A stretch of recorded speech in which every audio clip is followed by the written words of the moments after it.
Vincenzo Casale, directeur artistique du festival Artonov, festival interdisciplinaire. Artonov, c'est un jeu de mots.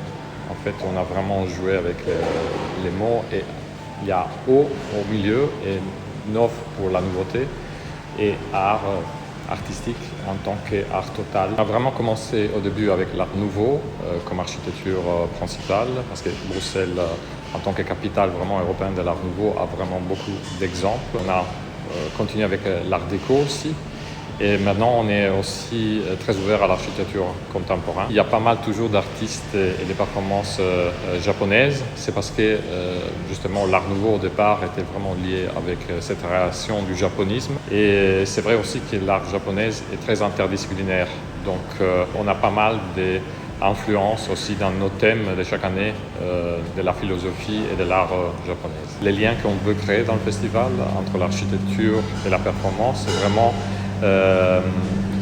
proposer aux artistes des espaces qui ne sont pas pensés et réfléchis pour une performance artistique, mais des espaces autres qui peuvent en tout cas influencer les artistes dans leur performance d'une manière différente. On part vraiment du lieu et après l'artiste s'adapte en fonction de ses idées avec une architecture prédéfinie. Je prends toujours la phrase de Tadao Ando, l'architecture c'est quelque chose de très difficile, c'est un art difficile à matérialiser. Et en tout cas c'est une forme d'art, tout architecte est aussi un artiste.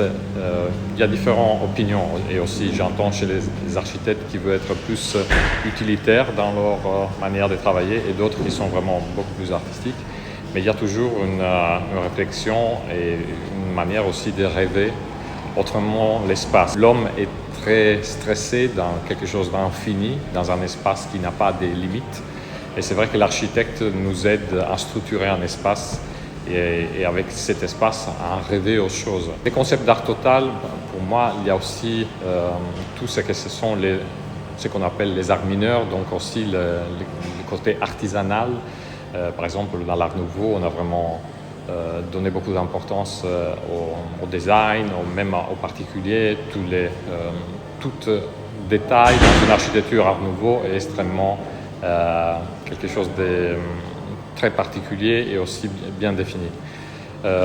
Donc, je ne me suis pas mis des limites quand je dis dans le festival, on va faire un festival interdisciplinaire. Je suis ouvert absolument à différentes formes d'art et c'est vrai que comme cette année la science ou tout ce que c'est le light design va en tout cas être décliné à chaque édition et même cette année il y a beaucoup d'importance à ce que c'est le collectionnisme.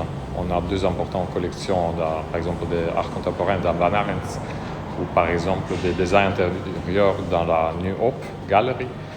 Donc c'est quelque chose qui s'est vraiment créer une collection, c'est aussi créer tout un monde et exprimer. Les collectionneurs expriment aussi sa manière de voir un concept esthétique et artistique. Je pense que la science est quelque chose aussi qui est dans notre to-do list, dans le sens à faire aussi une édition vraiment reliée à la science, parce que dans la science, il y a aussi les côtés évidemment de réfléchir et structurer les idées.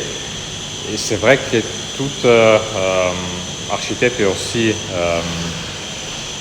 artiste peut parfois s'inspirer ou en tout cas prendre aussi des références de la science pour développer plus en profondeur un concept ou quelque chose qui veut en tout cas approfondir dans son art. On essaie vraiment de donner beaucoup d'importance à la créativité et surtout à la création.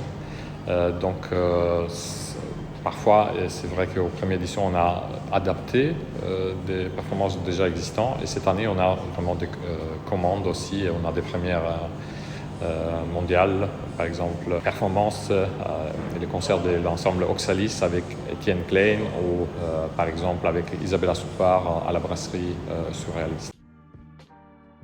Origami, c'est une performance cette année de Sachi Noro qui mêle l'installation plastique avec le cirque et la danse. Et pour cette année, on est pour la première fois dans des espaces ouverts, ce qui va être un peu réfléchi différemment avec cette installation de origami. C'est vrai que l'espace public est aussi réfléchi par des architectes Et c'est aussi une manière de s'approprier l'espace urbain dans une autre manière. Donc je suis absolument curieux de voir les résultats cette année comme ouverture du festival. Donc on vous attend, toute l'équipe du Festival Artonov vous attend pour cette 8e édition du Festival Artonov du 8 au 16 octobre dans différents lieux architecturaux de Bruxelles. 14 performances cette année reliées au thème Freeing Architecture, donc la liberté dans l'architecture.